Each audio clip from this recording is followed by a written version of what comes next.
네, 6월 16일 화요일이고요. 여의도 인사이트로 이어가겠습니다. 말씀드린 것처럼 바로 모셔보죠. DB금융투자 문홍철 자산전략팀장님 함께합니다. 팀장님 안녕하세요. 예, 안녕하세요. 운동철입니다. 잘 지내셨어요? 제가 네, 지난달에 네. 여기 출연해 가지고 5월 초에. 예, 그렇죠. 상승장에 어, 편승해라. 네. 음란한 상승장이 올 것이다. 건전한 조정은 없을 것이다 했는데 건전한 조정이 있어 가지고 어. 제가 그동안 좀 마음고생을 했습니다.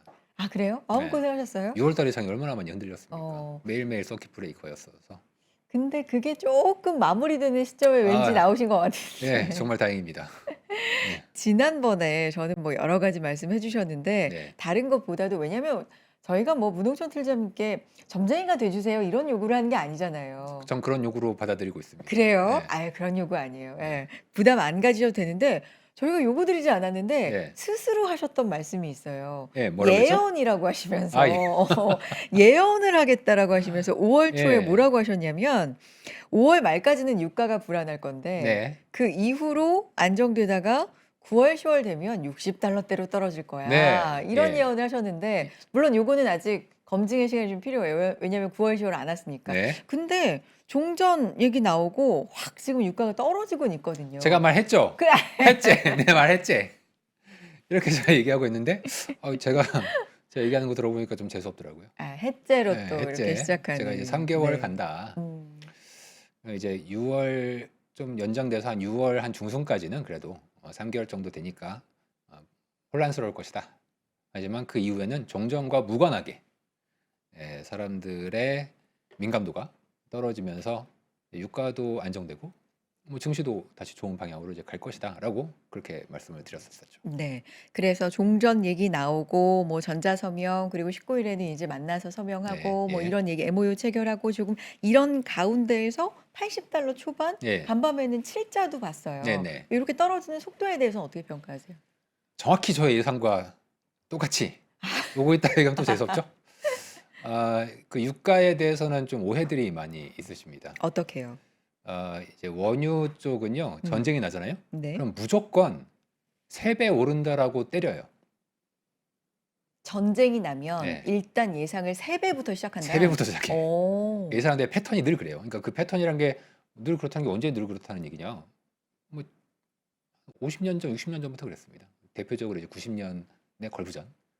그리고 이 전쟁은 아니었지만 2008년에도 유가가 급등했던 시기가 있었고, 그 전에 최근에는 우크라이나 전쟁도 있었지 않습니까? 그러니까 그러니까 이 사람들이란 건 주로 이제 원유를 분석하시는 원유만 분석하시는 분들이 전쟁 나잖아요. 그럼 기본적으로 곱하기 3을 때리고 시작해요. 음. 그리고 이제 그분들 입장에선 자기의 직업이 유가가 좀 올라야 좋지 않겠습니까? 그리고 이제 얼핏 들으면 그게 되게 맞는 말처럼 들리는데 예를 들면 이런 거예요. 정말 종전이 났다 쳐요. 그러면은 유가가 이제 바로 떨어지지 않겠습니까? 아무래도. 아무래도. 네. 그런데 이분들은 그래도 자기들이 한 말이 있잖아. 옛날에 유가가 뭐 150불 이상 간다, 200불 간다 이렇게 얘기한 게 있으니까 이제 이분들이 뭐라고 하냐면 아니다. 지금 종전이 됐었어도 저 호르무즈 건너는 원유가 항해를 해서 아시아로 도착하려면 2달은 걸린다. 따라서 2달 동안은 여전히 정제유들은 매우 부족한 공급 부족에 시달릴 것이다. 따라서 유가는 당분간 높아질 것이다. 그 사이에 또 무슨 일이 벌어질지 알고 전쟁 또 날 수도 있고 이렇게 얘기를 하는데 보통 그렇게 가격이 움직이진 않고 보통은 바로 제자리로 돌아오죠. 그럼 이제 굳이 비유하자면 뭐랑 똑같냐면 제가 목이 말라요. 물을 마시겠죠? 그런데 이 마신 물이 내 세포들로 가는 데는 한 20분 걸려요. 그래요? 네, 실제로. 왜냐면은 마셨죠? 위에서 흡수돼야죠. 흡수돼서 피 타야죠. 피 타고 각 세포로 간다 20분 걸려요. 자, 그러면 네. 저의 갈증은 네. 20분 후에 해소되겠네요. 아니던데 바로 해소가 혀에 닿는 되던데? 순간 해소되죠. 네. 그게 우리가 가격을 볼 때 똑같이 생각을 하시면 됩니다. 음. 그러니까 우리의 뇌가 우리를 이제 속이는 거예요. 실제로 세포까지 가는 데는 20분 이상 걸리지만 갈증은 해결이 되죠. 마찬가지로 유가도 물론 원유가 유조선 타고서 오는데 항상 걸리겠지만 지금 당장 호르무즈가 뭐 개방된다거나 혹은 종전 협상이 되면 그때그때 당일날 원유 시장이 움직이기 때문에 가격이 바로 반영을 합니다. 그래서 제가 요즘 이제 원유 시장 관련돼서 또 듣는 얘기가 지금 특히 이 식량 가격이 원유 영향을 많이 받아요. 네. 또 이제 비료가 걸프만 영향에서 이제 생산이 많이 되거든요. 그러니까 이거는 아직 충격이 오지도 않았다. 얘네들 이거 통과돼서 하려면은 이제 연말에 문제가 이제 온다. 그럼 그때 농산물 가격이 그리고 이제 비축된 여러 가지 농산물들이 있지 않습니까? 이런 것들 가격이 폭등할 것이다. 이런 얘기를 하시는 분들이 꽤 많습니다. 해외도 그렇고. 그런데 그 얘기는 제가 거꾸로 얘기해서 그러면은 그 가격들은 지금 올라야지. 왜 연말까지 난 기다리다가 연말에 고기 부족할 거야. 연말까지 기다리다 연말에 올라야지. 이렇게 가격이 행동하지 않는단 말이에요. 그러니까 이제 뭐 시청자 여러분들도 꼭 제가 늘 선반영 하면은 이제 킹반영 뭐 만능 논리 킹반영 이렇게 얘기하시는데 네. 그 킹반영이라는 게 이제 이미 우리의 그 물을 마실 때부터 반영되는 거기 때문에 네. 우리 신체 구조, 뇌 구조가 선반영을 전제해서 만들어져 있다. 가격이 마찬가지다. 그렇게 생각을 하시면 조금 더 금융시장을 이해하실 때 좋을 것 같습니다. 아우, 비유를 또 물 마시는 그걸로 딱 온 것 네. 같아요. 네, 설득이 확 된 것 같아요. 근데 왜 제가 유가 얘기로 이제 지난번에 해주셨던 말씀으로 네. 시작을 했냐면, 지금 이제 일정이 워낙 많았고, 말씀해 네. 주신 것처럼 6월 시작하면서 시장이 워낙에 많이 5월 그렇죠. 말부터 해서 이제 네. 흔들려서 여기까지 왔습니다.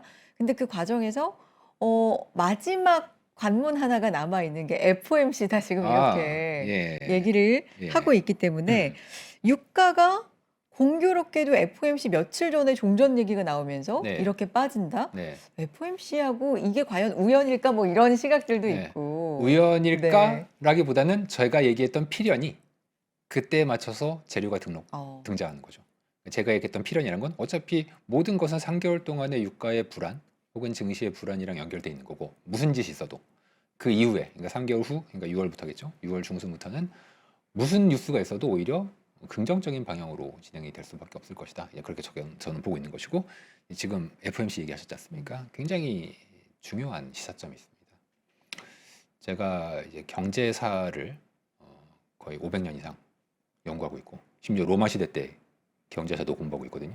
500년 전의 경제부터 연구하고 계시다고요? 예, 그리고 로마는 이제 2000년 전이니까 어. 2, 3000년 전의 경제도 연구하고 있습니다.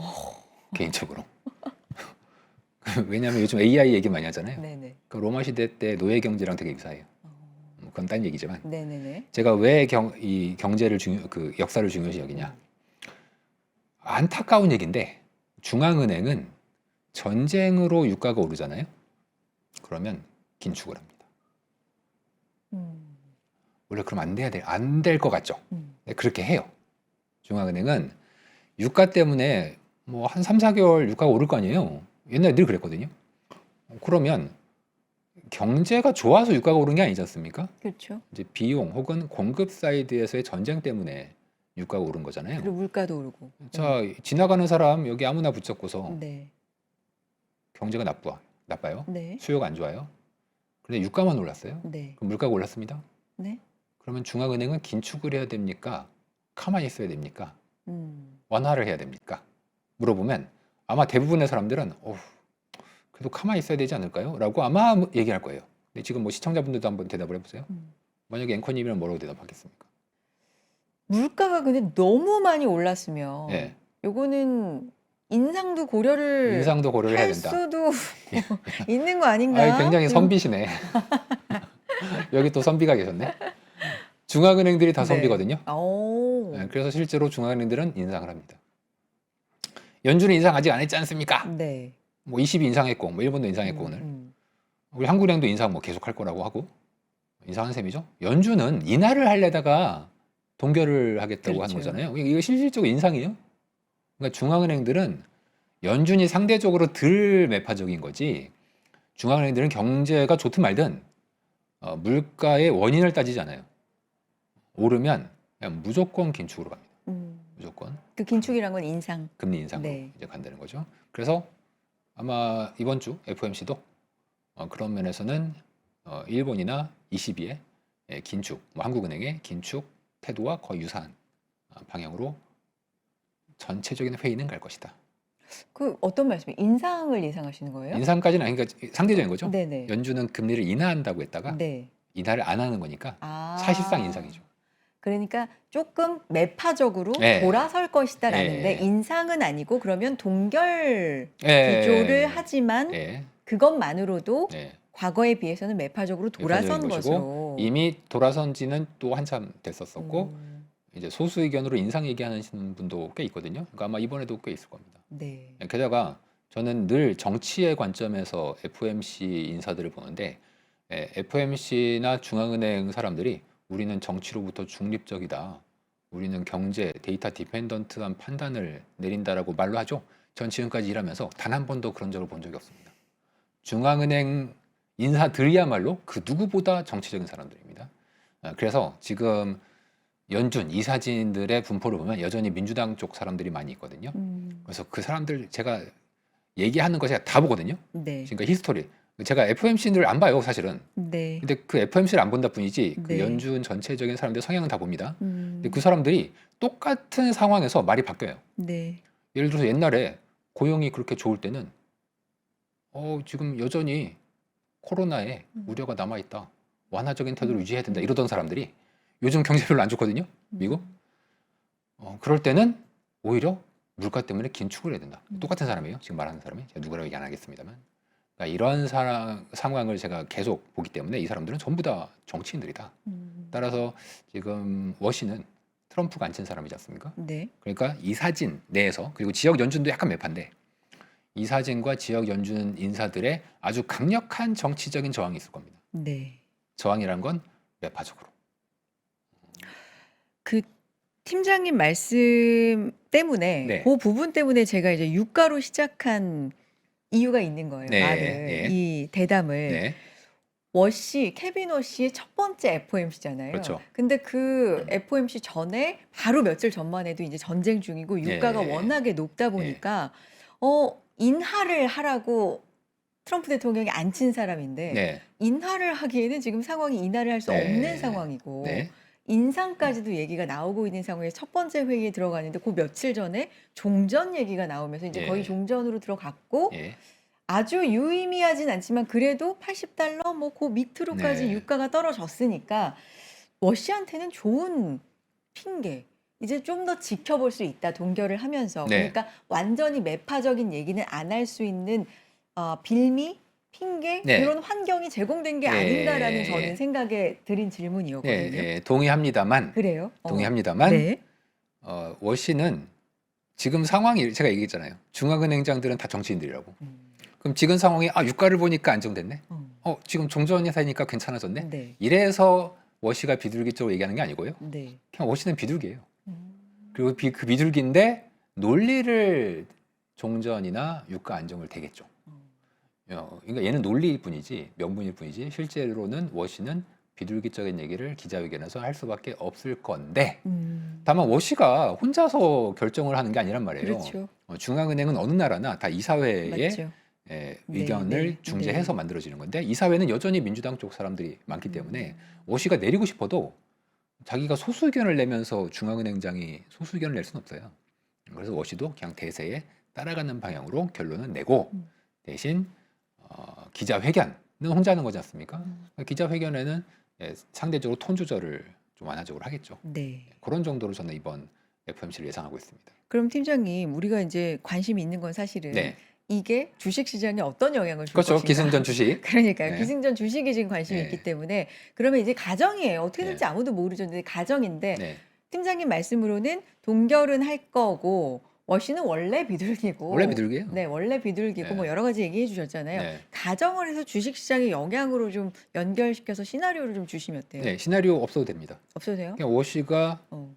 비둘기다. 다만 FOMC 의사록이나 성명서는 발표가 되죠. 의사록은 나중에 나오고.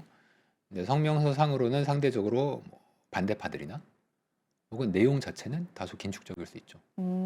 따라서 목요일 새벽일 텐데 아침에 성명서 나오는 시간에서는 증시가 어이구 이거 너무 매파적인데 왜 이렇게 반대자가 많아 하다가 네. 기자회견에서 워시는 상대적으로 톤 조절을 좀 완화적으로 그러니까 덜 긴축적으로 얘기를 하면 증시가 우리가 그래도 긴장했던 것보단 낫네 하면서 다시 반등하는 그림을 제가 시나리오의 기본 베이스 시나리오 생각하고 있고요. 네. 저는 개인적으로 시나리오 분석을 좋아하지 않습니다. 죄송합니다. 왜 제가 안 좋아하냐면 제가 투자자라면 시나리오대로 분석을 해서 투자를 해요. 근데 저는 애널리스트지 않습니까? 이 방향이야라고 얘기를 하는 입장이거든요. 저는 소설을 쓰는 입장이기 때문에 소설을 주인공이 이렇게 하면은 이렇게 되고 이런 식으로 소설을 쓰지 않는단 말이죠. 그래서 저는 방금 말씀드린 대로 성명서는 긴축적일 수 있으나 워시는 톤 조절을 완화적으로 할 것이다라는 결론을 내리고서 이번 FOMC를 관전하시면 될 것 같다. 단 저는 FOMC 보지 않습니다. 알고 있어요. 그 얘기를 여러 번 하셨거든요. 그리고 또 하나가 제가 워시가 하는 얘기를 들어보면 네. 이제 워시는 정치인이에요. 그래서 정치인이기 때문에 그 정치에 맞춰서 얘기를 하는 거지만 네. 저는 정치인도 아니고 미국 사람들이 저한테 신경도 안 쓰지 않습니까?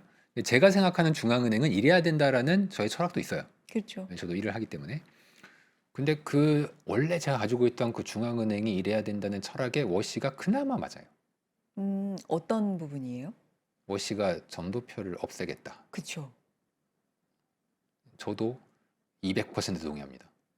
완전 동의하시는 거네요. 저는 왜요? 점도표라는 것에 대해서 포워드 가이던스라고 하지 않습니까? 이 포워드 가이던스를 저는 개인적으로 있어서는 안 될 제도라고 생각하는 사람입니다. 왜 그러냐면 중앙은행이 점도표를 그리잖아요.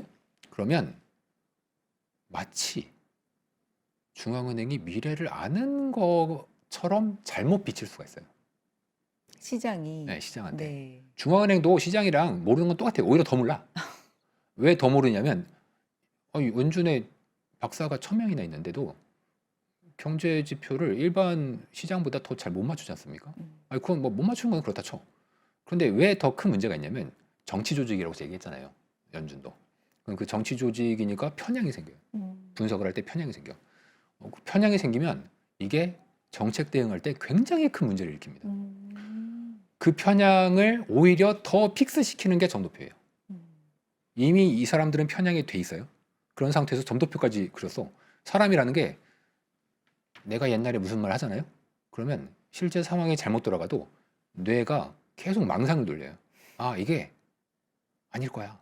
내가 이미 과거에 얘기한 거를 생각 안 하고 과거에 그 얘기한 거에 맞춰서 현실을 해석하려고 그래. 그걸 강화시키는 게 점도표입니다. 점도표에서 뭐 금리를 인하되겠다고 쳐놨어요. 근데 지금 상황이 인플레가 막 올라오고 난리가 났어. 그래도 빨리 대응을 해야 될 거 아니에요. 대응을 못 해.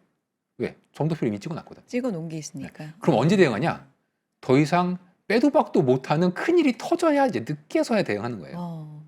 그래서 저는 점도표라는 건 유연해야 될 정책에 옥죄는 도구가 된다. 자승자박하지 말고 그냥 그런 거 없애고 유연하게 대처를 하는 게, 왜냐면 우리는 미래를 모르거든요. 모르는데 마치 아는 것 마냥 점도표를 그러는 건 저는 적절하지 않다.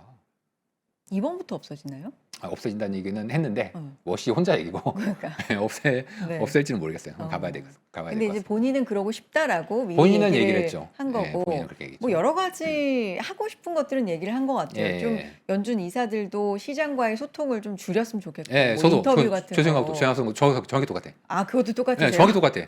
근데 시장이나 경제학자들은 정반대로 얘기해요.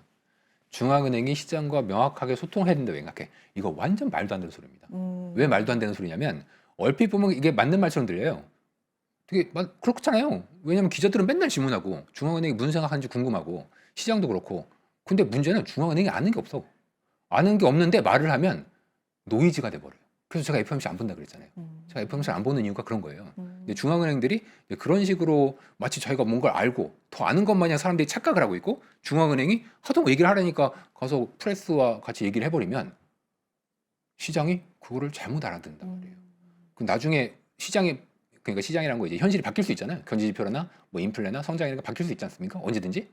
근데 그때 가서 바꿔야 되는데 이 사람들이 자꾸 이제 얘기를 하면 시장이 왔다 갔다만 하지, 결과적으로 시장은 뭐 균형을 찾긴 하겠지만 변동성만 커집니다. 유연할 수 없고 노이즈가 노이즈도 돼요. 있고. 그래서 저는 케빈 워시 말대로 정확히 똑같습니다. 그래서 저는 이번에 사실 케빈 워시 기자회견을 볼까 하고도 제가 고민하고 있는데, 왜 그러냐면 그 옛날에 이 전략을 쓴 사람이 있어요. 실제로 그린스펀 의장이 그 전략을 썼습니다. 무슨 전략을 썼냐면, 이 사람은 기자가 질문하잖아요. 그럼 계속 헛소리를 해요. 진짜 말 들어보면 물론 헛소리는 아니지. 기자가 질문하면 뭐 말을 이제 한참 하면 아 이제 되게 완화적인 얘기구나. 근데 좀 지나면 다시 긴축적인 얘기를 해. 왔다 갔다 하면서. 그래서 반반 어. 얘기하고 들어보면 도대체 뭔 일 하는지 모르겠어. 끝에 나가면. 그러니까 이게 이제 이 사람의 전략인 거예요. 그러니까 이제 뭐 그 사람이 그 전략을 진짜 썼는지 모르겠지만 제 생각에는 어차피 미래는 중앙은행도 모르니까 그거에 맞춰서 시장에 여지를 늘 열어두는 거죠. 케빈 허쉬가 정확히 이 생각을 하고 있기 때문에 저는 이번 기자회견에서 케빈 허쉬가 그린시펀식 화법을 쓸 것인가 혹은 말을 좀 줄일 것인가. 처음이니까 첫 예, FOMC니까 그래서 그런 이번에는 좀 점이 보실 수도 첫 있겠네요. FOMC니까요. 네. 잠자야 되는데. 그러면 예. 요것도 하나. 왜냐하면 여러 가지 변화를 예고했기 때문에 뭐 변할지 모르겠지만 트림드민이라 그래서 뭐 최고, 예. 최저 이런 예. 거 예. 없애고 뭐 이런 거 요것도 좀 설명해 주세요. 트림드미 네. 이런 거예요. 그러니까 네. 이제 일반인들의 인플레에 대한 인식하고 네. 경제학자들이 중요하게 보는 인식이 완전히 달라요. 음. 일반인들은 마트 가서 음. 쌀 가격이 10배가 되면 어우 물가 너무 올랐어. 못 살겠어 하고서 지금 맨날 이 사람들의 머리는 인플레라고 박혀 있죠. 물가 완전 올랐다. 얼렁 올랐다. 그리고 자기 월급은 똑같다. 이 사람들은 맨날 스태그플레이션이래.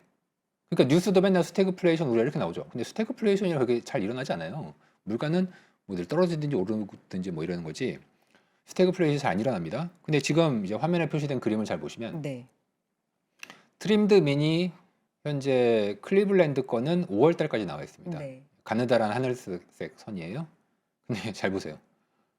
다른 헤드라인 지표들에 비해서 혹은 이제 5월 달까지 CPI 나왔으니까 되게 높죠. 5월 달까지 CPI도.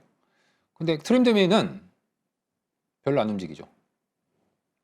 어떻게 봐야 돼요? 저 가느다란 하늘색 선 제가 동그라미 점선 친 거. 네, 네. 아. 제가 트림드민 클리블랜드 연준에 발표되는 트림드민인데 워시가 가장 중요하게 보는 지표인 거죠. 저 가느다란 선을 좀 보십시오. 가느다란 네네. 선이 두 개가 있는데 네. 그중에 이제 하늘색 선. 네. 제가 지금 안정되고 있지 않습니까? 아니 그렇죠. 유가가 이렇게 많이 올랐고 CPI도 뭐 4% 넘어가고 있는데 트림드민은 안 오르네요. 자 이게 무슨 의미냐는 겁니다. 네. 이제 워시가 저걸 본다고 했으니까 네네. 의미는 제가 아까 마트에 가서 쌀 가격 오르거나 휘발유 가격 오르면 일반인들은 아우 너무 많이 오르네 끝 인플레야 하고 결론을 낸다 그랬죠. 네. 경제학자들은 거기서 끝내잖아요. 그 올랐어요. 뭐 유가 올랐어. 중요한 건 그게 아니라 그 오른 유가가 여타 물가에 확산되냐 이게 중요해. 근데 확산이 되는 걸 어떻게 알아요? 이제 많이들 보는 거는 평소에 이제 코어 물가, 근원 물가라고 하는 이 코어 물가를 많이 보시고 케빈 허쉬는 그것보다 더 좋은 게 있다. 지금 보여드린 저 트림드민을 봐라. 저걸 어떻게 보는 거예요? 트림드민은 그냥 네. 보시면 돼요. 아니 그러니까 어떻게 계산하는 거예요? 트림드민은 제일 높은 제일 거 뭐. 많이 올랐던 네, 친구들을 쳐내고 우리가 아. 이제 체조 경기 같은 거 할 때 점수 네, 낼 때 제일 맞아요. 심사위원들 중에 고득점, 저득점 빼고 맞아. 그 다음 네. 부분들만 계산하죠. 아, 똑같습니다. 그렇게. 트림드민도 제일 많이 오른 뭐 당연히 네. 유가게 되겠죠. 네. 그리고 안 오른 애들 빼서 그 중간으로 물가가 확산되느냐를 보는 건데 확산이 지금 안 되고 있어요. 실제로 근원 물가도 그런데 그 근원 물가는 여기는 없지만 그 근원 물가 이번에 CPI도 그렇고 근원 CPI를 보시면은 이코노미스트 예상치보다 낮게 나왔습니다. 그러니까 헤드라인은 그냥 이게 상치만큼 나왔는데 근원 물가가 늘 밑으로 나와요. 이게 무슨 말이냐? 확산이 안 된다는 얘기입니다. 그럼 확산이 왜 안 되냐? 그럼 계속 우리가 왜 질문을 쳐봐야겠죠? 왜 안 되냐? 그러면은 소비자들한테 가격 전가를 못 하고 있다는 얘기예요. 왜 못 해요? 수요가 안 좋으니까, 경제가 안 좋으니까. 그래서 제가 내린 결론은 물가 압력이 확산되지 않고 있다. 근데 이런 상황에서 중앙은행이 긴축을 하면 물가가 더 빠르게 안정이라기보다는 더 떨어질 가능성이 있죠. 근데 이런 상황에서 혹시라도 제 예상대로 뭐 10월쯤에 유가가 60불 갔어. 만약에 그러면 엄청난 디플레를 떠나서 경제가 확 죽어버립니다. 네. 이게 지금 물을 적당히 미지근하게 유지를 시켜야 되는데 불을 확 꺼버렸어요. 아궁이에 불을 뺐어.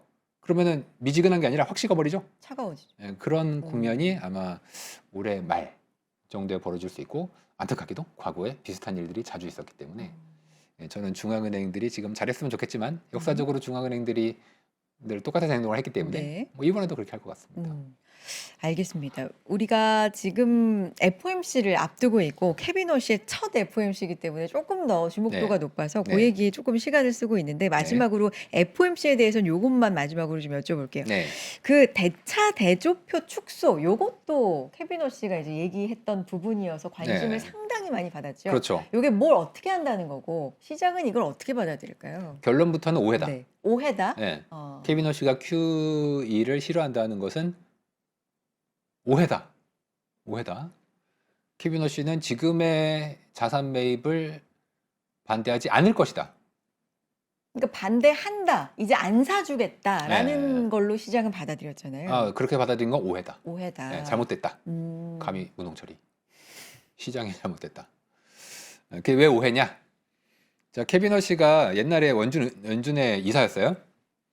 그때가 이제 금융위기 끝나고 그때 연준이 시장이 너무 망가져 있고 경제가 처참하니까 장기 국채를 매입했습니다. 네. 10년물 이렇게 긴 거. 왜냐하면 기준금리 바꿔봐야 단기물만 변하지. 미국 경제는 10년물 금리가 중요하거든요. 모기지도 10년에 픽싱돼 있고 기업들도 10년짜리 채권 발행을 많이 하기 때문에 10년 금리를 컨트롤하고 싶은데 전통적인 정책으로는 이게 안 돼요. 네. 그러니까 10년물을 그냥 샀어요. 그리고 사실 이것보다 더 큰 비판을 받은 게 MBS 매입입니다. MBS는 중앙은행은 국채를 매입하는 건 괜찮은데 MBS나 뭐 회사채 같이 크레딧물을 매입하는 건 지금은 뭐 다 하거든요. 근데 그때는 금기시 됐고 원칙에서 크게 벗어난 겁니다. 요거 조금만 쉽게 설명해 주세요. 요게 유동 MBS 어떤 네. 거죠? MBS는 네. 우리나라는 네. 은행이 주담대를 네. 주지 않습니까? 네. 미국은 은행이 아니라 시장에서 주담대를 빌리고 대신 그거를 다 모아가지고 투자자들한테 팔아서 투자자들이 MBS를 매개로 주담대를 이제 차입자들에게 돈을 빌려주는 식으로 하는 이제 MBS 주택저당증권이죠. 서브프라임 모기지를 일으켰던 네. 요 이제 MBS 채권들인데 이 MBS가 금융위기 때 문제가 됐잖아요. 그러니까 연준이 매입을 했어요. 원래 하면 안 돼요. 사준 거죠. 사준 거예요. 네. 이걸 워시가 비판한 겁니다. 아니 중앙은행이 단기 금리만 조정을 했으면 됐지. 장기는 시장에서 결정이 돼야 되는 건데 그거를 연준이 샀어. 아니 거의 그것도 문제인데 크레딧 망할 위험이 있는 이 MBS는 그 돈을 빌려간 주담대를 빌려가신 분이 돈을 안 갚으면 부도나잖아요. 서브프라임이 그래서 부도난 거잖아요. 아니 이런 부도날 수 있는 국가야 부도가 안 난다 쳐요. 근데 MBS는 부도가 나지 않습니까? 이거를 중앙은행이 이건 당시 상식으로는 말도 안 되는 거였습니다. 사실. 그래서 케빈 워시가 그때 계속 의사로 보시면 나와요. 반대했어요. 네, 네. 자 그러면 지금 연준이 MBS 사요? 안 사요? 네. 장기 국채 사요? 안 사요? 연준이 지금 사고 있는 건 뭐냐? 단기 국채. 단기 국채는 원래 사는 겁니다. 원래 중앙은행이 케빈 워시도 그거는 인정해요. 아니, 원래 중앙은행이 단기 국채를 사고 팔고 하면서 기준금리를 조정하는 거란 말이에요. 이거를 이제 경제학에서는 공개시장 조작이라고 이제 하는데 이 공개시장 조작을 하는 건 케빈 워시는 그건 당연한 중앙은행의 의무 혹은 권리라고 이제 볼 수 있는 거고 그래서 이제 많은 그래서 제가 왜 이 말도 안 되는 얘기를 자꾸 시장에서 케빈 워시가 QE를 중단할 거다라고 제가 볼 땐 정말 말도 안 되는 얘기인데 그러니까 마치 긴축을 할 것처럼. 이제 네. 시장이 얘기를 하거든요. 네. 그래서 제가 고민을 했어. 왜 이럴까? 저는 사람의 근본 의도를 보는 사람이라서 네. 정치적으로 그러니까 알아냈어. 뭐예요? AI주를 안 산 거야 이 사람들이. 누가요? 이 주장을 하시는 분들. 그래서 시장을 떨어뜨리고 네, 싶은 그래서 거예요? 이 사람이 기분이 안 좋잖아요. 기분이 안 좋아. 그래서 망했으면 좋겠어. 근데 망할 여러 가지 조건들을 계속 이제 찾는 거죠. 그럼 막 계속 나오잖아요. 뭐 고평가되다. 근데 고평가됐다는 얘기는 너무 식상해.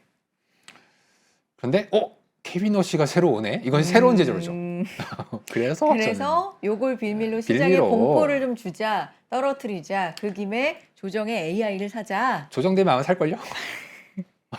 이런 논리를 찾아내셨다는 문홍철 팀장님. 저는 그래서 메시지가 아니라 메신저. 즉 이 아. 사람들이 AI주가 없다. 네. 네.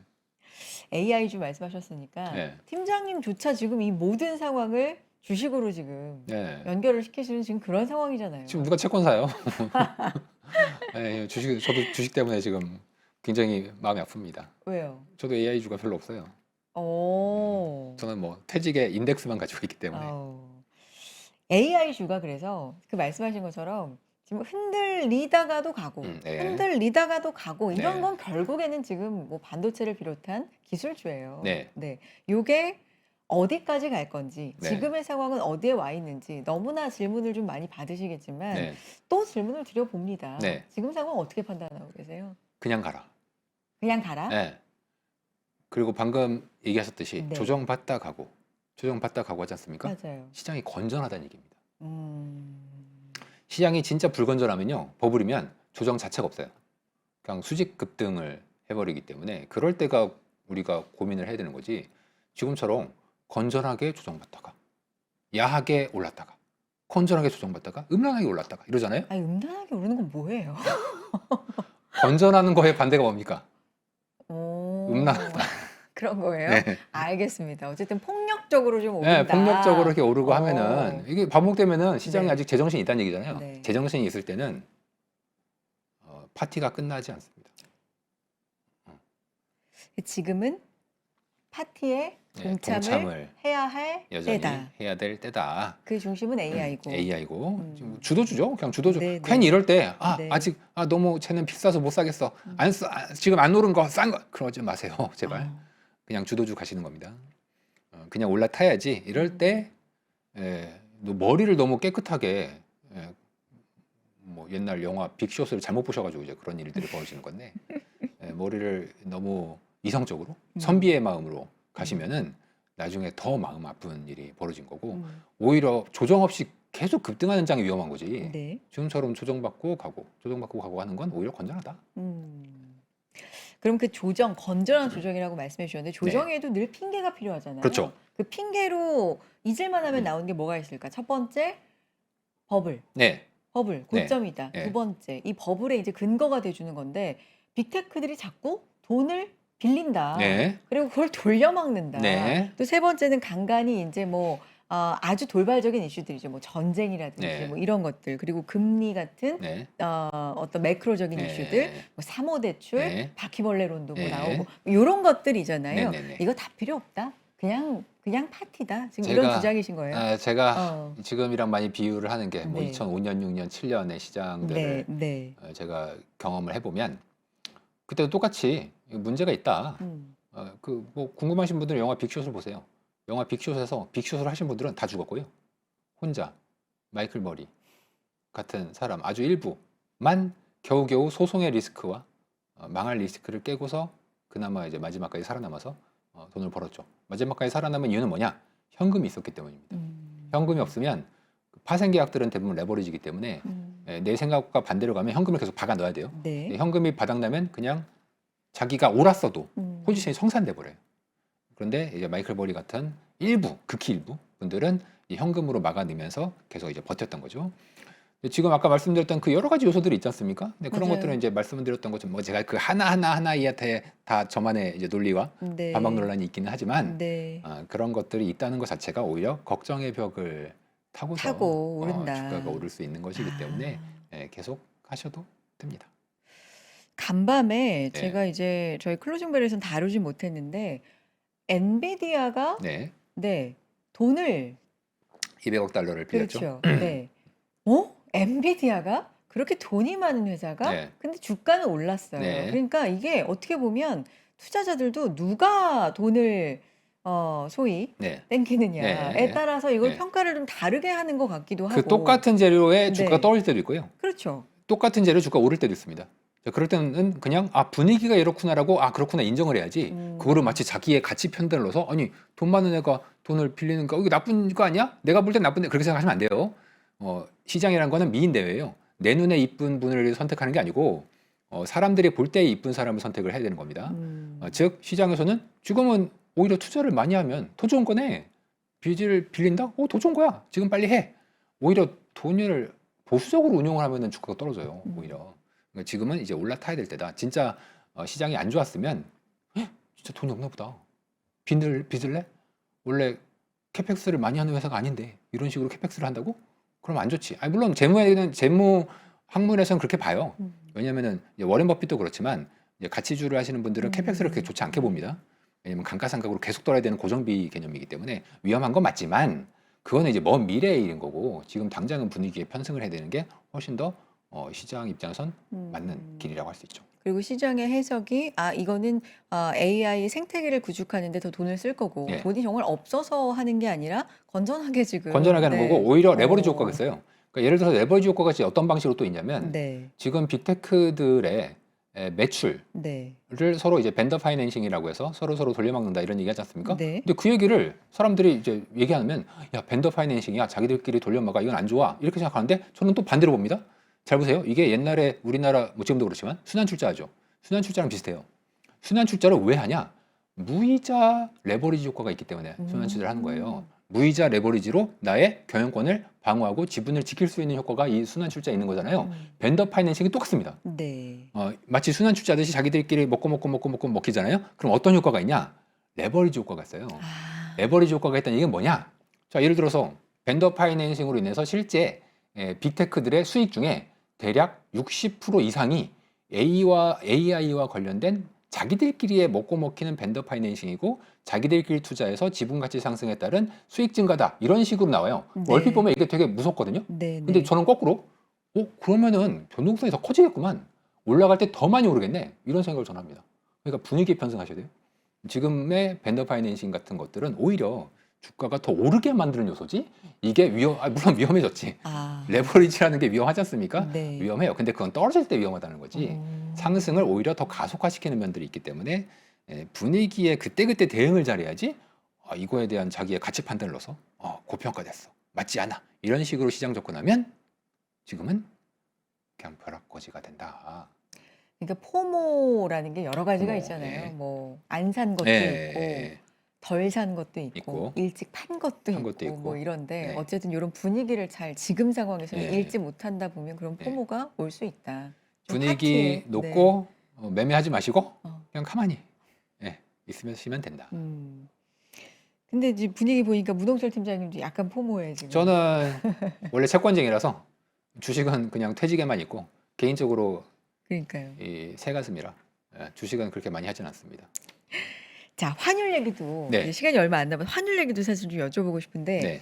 환율이 종전 얘기 나오고 물론 안정이에요. 안정인데 1,510원대를 안정이라고 하기는, 하는 요 네. 말 자체도 사실 이제 많은 분들이 1,510원대를 안정이라고 하는 세상이 오다니 이제 이런 반응들. 그렇죠. 그렇죠? 네. 요런 지금 레벨 때는 어떻게 우리가 좀 판단을 해볼 수 있을까요? 이제 가장 첫 번째로는 제가 네. 환율 상승 요소와 네. 두 번째는 환율 하락 요소를 말씀드리겠습니다. 네. 환율 상승 요소 최근에 가장 크게 영향을 미치는 건 외국인들이 주식시장에서의 리밸런싱을 하고 있죠. 계속 팔았다. 네, 팔았다는 거죠. 네. 왜냐면 한국 비중이 너무 커지면 아. 그러니까 이 사람들이 한국의 반도체를 안 좋게 보는 게 아니고 네. 좋은데 거대한 기관들은 자기 시스템이 있어요. 특정 퍼센트 이상을 넘어가면 못 산다. 그런데 한국이 너무 많이 넘어버렸어요. 이걸 단기적으로. 그러니까 어쩔 수 없이 팔아야 돼요. 그런데 이 친구들은 이미 오래전부터 투자하시던 분들이거든요. 여러분들 삼성전자 쳐다보지도 않던 시기에 우리나라 주식 30%씩 갖고 있던 그런 분들이에요. 근데 갑자기 주식이 지금 뭐 3배씩 올랐어요. 그러면은 팔아야지. 어떻게 해? 근데 이분들은 워낙 환해지 안 하고서 옛날에 들어오셨던 분들이거든요. 원래 우리나라의 외국인들은 환해지 안 하고 주식을 사요. 최근에는 좀 달라졌어요. 최근에 주식을 사시는 외국인들은 심지어 환해지를 하고서 사시는 분도 계시거든요. 근데 이제 옛날에 사시던 환해지 안 하고 사시던 분들이 요즘 매도를 해서 비중 조절을 하다 보니까 환이 이제 환율 상승으로 좀 영향을 이제 많이 미치고 있는 것 같고 이제 우리나라 기업들 반도체라고 해야겠죠. 반도체 기업들이 수출을 많이 했는데도 또 그것도 미국 투자해야 되잖아요. 장비 사와야 되고 이제 환전을 좀 늦게 하든지 이제 안 해야 될 소요도 이제 있는 거고 그런 점에서는 환율이 하향 안정되는 건 맞겠지만 네. 그 폭을 이제 과거보다는 조금 기대치를 줄여서 생각할 필요는 있어 보이고요. 다만 이번에 1,500원 중반 정도 가니까 정부가 아주 강력하게 그렇죠. 대응을 했지 않습니까? 네. 심지어 이제 IPO 청약도 못하게 하고 네. 뭐 이런 식으로 이제 대응을 하다 보니까 그런 점에서는 정부의 안정 의지가 매우 강하다. 즉 1,500원 중반부터는 정부의 의지를 이제 믿어봐야 될 상황이 될 것 같고요. 뭐 리밸런싱이라고 해서 영원히 하지 않지 않겠습니까? 예, 그분들이 리밸런싱 어느 정도 끝나면 주식 매도도 좀 잦아들면서 한 3거래일 환율도 연속 오늘로 들어왔어요. 그러면은 이제 주식 관련돼서 리밸런싱 음. 어느 정도 마무리된다면 네. 꽤 안정될 수 있는 환율을 기대해 볼 수 있을 것 같습니다. 알겠습니다. 오늘은 여기까지 들어야 될 것 같고요. 채권 시장하고 주식 시장하고 최근에 분위기가 너무 다르죠. 채권은 뭐 망했어요. 아니, 물론 이제 저희 고객들 중이나 뭐 저도 그렇지만 원래 채권 하시던 분들은 주식 잘 안 하시거든요. 그런 분들은 금리가 높으니까 절대 네. 금리 나는 취하겠다. 네. 뭐 절대 금리 높다고 하는데 막 4%막 이래. 음. 근데 주식 하시는 분들 입장에서 4%는 정말 기가 찰 노릇에 음. 낮은 수익률이지 않습니까? 이 채권 하시는 분들 입장에서는 4%, 미국은 5%. 음. 그러면은 좋다고 사죠. 저도 사고 있고. 물론 이제 금리가 더 올라가면 손실이 나긴 하지만 이제 그 5%를 뭐 10년, 뭐 20년 동안 꾸준히 받을 수 있기 때문에 나는 뭐 예를 들어서 시청자분들 중에서도 난 주식은 무서워서 못 하겠고 채권 하고 싶다 하면은 뭐 절대금리 높을 때 사시는 것도 괜찮을 것 같습니다. 알겠습니다. 오늘은 여기까지 듣겠고요. 팀장님 오늘 해주신 말씀 중에서 다음번에 또 해제 네, 이렇게 네, 해제 하실 내용들이 또 있지 않을까? 틀렸으면 제가 머리를 조아려 죄송하다고 말씀드리겠습니다. 아유 그런 걸 요구 드린 건 아니니까 어쨌든 오늘 이렇게 분석도 해주셔서 감사드리고요. 또 뵙겠습니다. DB 알겠습니다. 금융투자 문홍철 자산전략팀장 함께했습니다. 팀장님 고맙습니다. 네, 감사합니다. 네, 여의도 인사이트까지 이렇게 함께 하셨습니다. 안내 말씀드리고 저는 김장열 센터장님께 마이크 넘기도록 하겠습니다. 자, 이건희 대표님께서 단독으로 구독 서비스 드디어 여러분을 찾아뵙습니다. 어디로 가야 할지 막막하고 혼란스러운 장세 속에서 정말 우리 이건희 대표님을 뭐 심신안정제다, 신경안정제다 이렇게 표현해 주시는 분들 상당히 많더라고요. 여러분의 안정적인 또 투자 방향성을 잡아주실 투자 나침반, 이건희의 투자 나침반 준비하고 있으니까 많은 관심 가져주시고요. 이미 많은 분들 사랑해주고 계시는 박병창 대표님, 이선엽 대표님, 김장열 센터장님, 장호진 대표님, 박명석 큐레이터님, 이건희 대표님까지 여기 이제 합류를 하시니까 이렇게 훌륭한 강사분들의 구독 서비스가 준비가 되어 있습니다. 준비가 되어 있는 사람만이 또 수익을 많이 낼 수 있다는 거 여러분 알고 계시니까요. 많이 관심 가져주시기 바랍니다. 자, 이어지는 김장열 센터장님의 단독 방송도 많이 시청해 주시고요. 저는 내일 클로징 벨 라이브로 인사드리겠습니다. 여러분 고맙습니다.